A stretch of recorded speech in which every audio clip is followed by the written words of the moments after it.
আমার মনে আরেকটা প্রশ্ন জেগেছে, সম্রাট বা বাপ্পা ভাইয়ের নার্ভাস হওয়া বা হওয়া না, সেটা তাদের অনুশীলন বা তাদেরকে আপনি কত সহজ করে নিয়েছেন তার উপর নির্ভর করে। What was your feelings? আপনার কেমন লাগছিল যে আপনার সবচেয়ে ছোট ছেলে এখন ক্যামেরার সামনে দাঁড়িয়ে আপনার মুখোমুখি অভিনয় করছেন?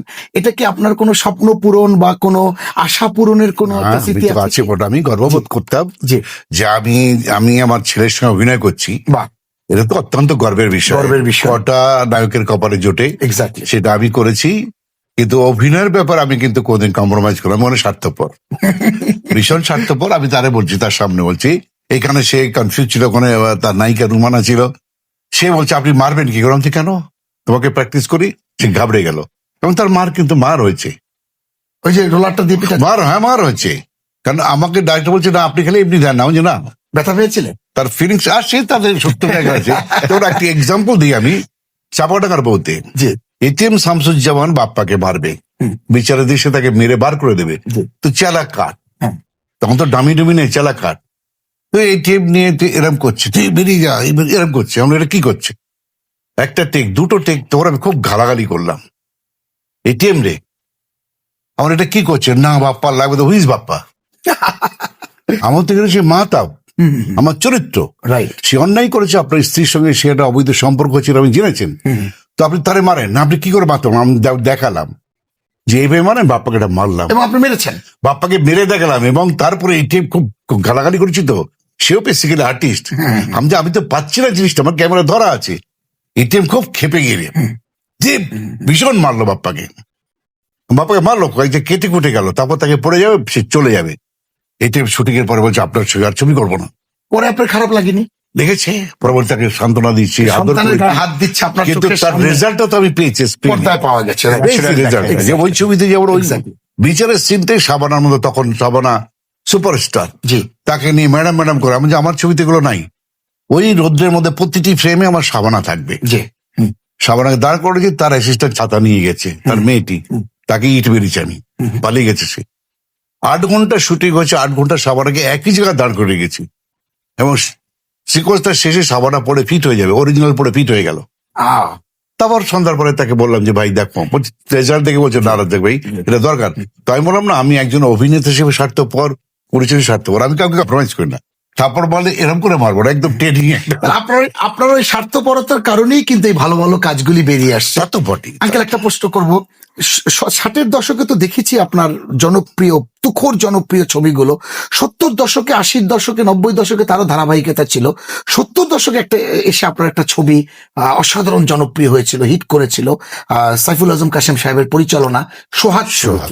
এবং এই ছবিটিতে আমরা প্রচুর ড্রামা দেখেছি, ফ্যামিলি ড্রামা ছিল। এবং স্বাধীনতার পরে পরেই তো ছবিটা, ভালো ছবিটা। সাইফুল আজম কাশেম ও কিন্তু ভালো ভালো গল্প নিয়ে আসতো। যে করে ছবি আমি করেছি সবকটাই সুপারহিট, ভালো ভালো গানগুলো কিন্তু সুপারহিট, গানগুলো ভালো। আলী হোসেন সাহেবের ডাইরেক্টর ছিলেন। একটি গান দেখবো প্লিজ, একটি অংশ বিশেষ। সম্রাট, নিশ্চয়ই তুমি দেখেছো, চলো আবার দেখি। রেখে এ বাতাসকে সাথী রেখে তোমাকে পেশেছি ভালো, তুমি মোর নয়নের আলো। এই আকাশকে সাথী রেখে, এ বাতাসকে সাথী রেখে তোমাকে পেশেছি ভালো, তুমি মোর নয়নের আলো। এই আকাশকে সাথী রেখে।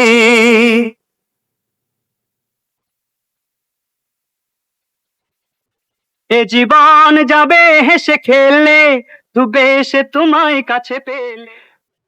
সম্রাট, তুমি তো তোমার বাবার অভিনীত পুরনো ছবিগুলো 60-এর, 70, 80-র দশকে নিশ্চয়ই অনেক দেখেছো, বেশিরভাগই দেখেছো। তোমার কি কখনো মনে হয়েছে যে এই কোনো একটা ছবির কোনো একটা চরিত্র তোমার করতে ইচ্ছে করে? এরকম কোনো particular, is there any movie? হ্যাঁ আছে, এরকম অনেকে আছে, বেশ কয়েকটা আছে। যেমন সৎ ভাইয়ের চরিত্রটা আব্বা যেটা করেছিলেন, ড্রামাটিক ক্যারেক্টার, খুব ভালো লেগেছিল। নীল আকাশের নিচে? নীল আকাশের নিচে আছে। তারপরে অবুঝ মন, এখনো দেখলে প্রথমে হাসতে হাসতে আমি শেষ হয়ে যায়, এখনো দেখি ছবি অবুঝ মন। ও একটা জিনিস, ও কিন্তু আমার শুরুর থেকে এখনো পর্যন্ত অল সিডি তার কালেকশন লাইব্রেরি আছে। এবং তার ওয়াইফও কিন্তু সমস্ত কারেকশন করে রেখেছে, দেখে ওরা। আমরা দেখি। এবং ওর মেয়েও মাঝে মাঝে আমাকে এটা কিন্তু ইনস্টিটিউশন। তবে হ্যাঁ, একটা ছবি আমার ইচ্ছা আছে, অভিযান। অভিযান কখনো যদি বানানো যায় আবার বানাবো। লেখা অসাধারণ ছবি।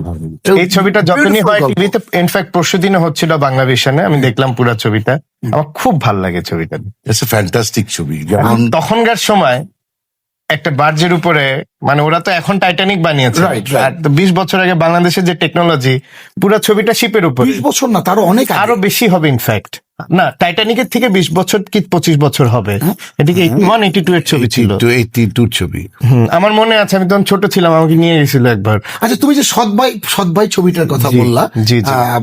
আমার প্রডিউসার জানিয়ে দিয়েছে যে সৎ ভাইয়ের একটা ক্লিপিংস আছে আমাদের হাতে। আছে। তো ওটা দেখি দর্শকদের মনে পড়ুক, হ্যাঁ, যে কোন ছবিটার কথা বলছে। দারুণ ছবি। এটা রাজ্জাক আঙ্কেলের একটি ক্লিপিংস। জি। চলো ক্লিপিংসটা দেখে নি।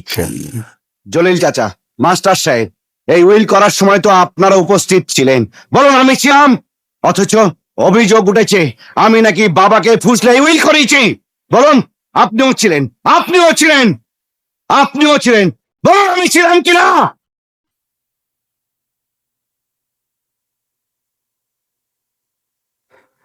এই যে মা, না না মা নয়, সৎ মা, হ্যাঁ সৎ মা, তুমি বলো আমি ছিলাম, আমি বাবাকে উইল করতে বলেছিলাম?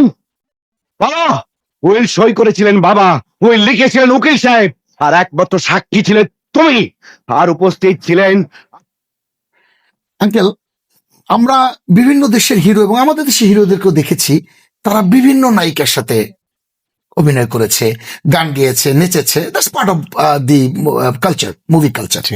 কিন্তু আপনার বেলা একটা ব্যতিক্রম দেখেছি, আপনি একটা পিচ্চি মেয়ের সাথে গান গেয়েছেন। হ্যাঁ, মানে যে পিচ্চিটা অত্যন্ত জনপ্রিয়, আমাদের খুব আদরের একটি জি, মেয়ে। জি। সম্প্রতি ওর মা গত হয়েছে। জি। আমার এক হিরোইনের মেয়ে, ওর মা আমার হিরোইন, হিরোইন ছিলেন চন্দ্রনাথে। রাইট, চরণাতে। হ্যাঁ। তো এইটা একটু গানের একটু ক্লিপিংস এখন দেখবো, জি, দেখো। দিঘি সহ। হ্যাঁ,